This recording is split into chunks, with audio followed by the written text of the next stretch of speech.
আজ মহালয়া, কিন্তু বেশ কয়েকটি পুজো মণ্ডপে উপচে পড়ছে দর্শনার্থীদের ভিড়। গতকালই শ্রীভূমির পুজোর উদ্বোধন করেন মুখ্যমন্ত্রী মমতা বন্দ্যোপাধ্যায়। আর আজ মহালয়াতেই অষ্টমীর মতো ভিড় শ্রীভূমিতে।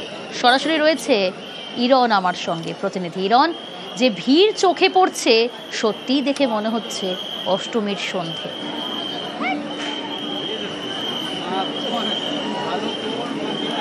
দেখো প্রিয়াঙ্কা, জীবনের প্রথমগুলো না কোনোদিনও ভুলতে পারা যায় না। যেটা তুমি যদি ধরো জীবনের প্রথম স্কুলে যাওয়ার অভিজ্ঞতা, প্রথমবার প্রেমে পড়া, আর প্রথম পুজোয় বা পুজোর প্রথম ঠাকুরটা দেখা, সেটা কোথায়?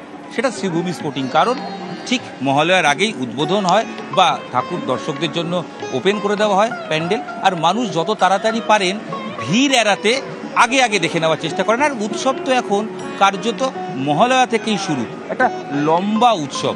এই যে ভিড়ের ছবি, রাত 10:30 বাজে, দেবীপক্ষের সূচনা, মহালয়ার রাত এখনও বোধন হতে 5 থেকে 6 দিন বাকি। তবে তার আগে মানুষ আসছেন, ক্যামেরাবন্দি করছেন এবং পরিবারকে ভিডিও কলে দেখাচ্ছেন। আসলে মানুষ উৎসবটাকে আরও বড় করে সেলিব্রেট করতে চায় এবং সেই কারণেই শ্রীভূমির জুলি মেরা ভার। কারণ শ্রীভূমি যে আকর্ষণ প্রত্যেকবার করে, সেটা প্রত্যেকবারই বিশেষভাবেই মানুষকে আকর্ষিত করে।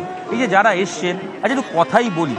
আচ্ছা, এই যে আপনি একদম পিঙ্ক মোবাইল, পিঙ্ক ড্রেস, পুরো পিঙ্ক, এটা মানে মহালয়া থেকে পুরো ড্রেস প্ল্যান করা, একদম সেট করে নিয়েছি যাতে একদম দশমী অবধি ডেলি এরকম ম্যাচিং করতে পারি। সব দিনের ড্রেস আছে একদম, সব দিনের, মানে 2035 অবধি পুজোর ড্রেস আছে। 2035 লোকে ঘাবড়ে যাবে। যাই হোক, এই যে আপনার এই অসাধারণ হাসি আর মহালয়ার রাতে দেবী দর্শন, আমি একটাই প্রশ্ন, মহালয়ার রাতে বেরোনো কেন? এই বন্ধুদের সঙ্গে ছবি তোলা যায়, যে ফাঁকা থাকবে, কিন্তু মহালয়াতে যেরকম অষ্টমীর মতন ভিড় হবে এক্সপেক্ট করিনি। এই জন্য তো শ্রীভূমি, তাই না? এই জন্যই শ্রীভূমি, মানে একবার এসে ফিরে চলে গেছি, সেকেন্ড টাইম আবার ট্রাই নিয়েছি যে দেখে তারপরেই যাবো বাড়ি। সাথে কে? সাথে বর আর ননদ। দাদা, কটা ছবি তুলতে হলো বলুন তো? আপনি তো ঠাকুর না দেখে শুধু ক্যামেরা দেখছেন। এটার কোনো হিসেব নেই, এটা মানে কন্টিনিউয়াস পুজোর আগের থেকেই বলে দেওয়া হয়েছে যে মহালয়া থেকে দশমী অবধি যতদিন চলবে, বাইরে নিয়ে বেরোতে হবে ততদিন, এটা সঙ্গে টার্গেট দেওয়া আছে। একদম। কত টার্গেট দিলেন? মোটামুটি ফিরে যাতে 6টা ছবি যায়।